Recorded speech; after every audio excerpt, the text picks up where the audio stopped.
So my name's Jamie Biggs. I'm the Group CFO for Menar. Menar has both anthracite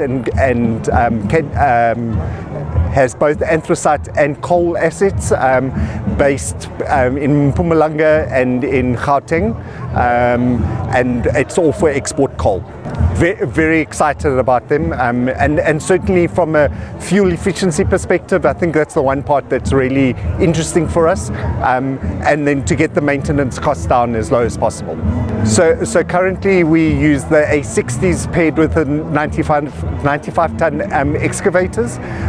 We've been running these fleets now for about 6 years, so we're in replacement period for the third cycle now, and we certainly see big future with Volvo. Yeah.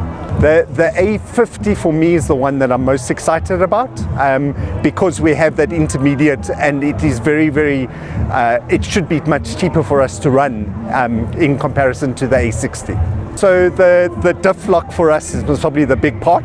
The diff for us, because it's the electronic one, and it'll work significantly better for us. So we typically run on 15,000 hours, so 3 years, and we intend to keep it on that because your resale value is very good at 15,000. The aftermarket is very important for us because we need to be able to get the servicing done as quickly as possible, make sure that we've got the parts that are available, and our experience with that has been very good. We would like to place orders as quickly as possible. We just need the coal price to pump up a little bit more, and then we'd definitely order more.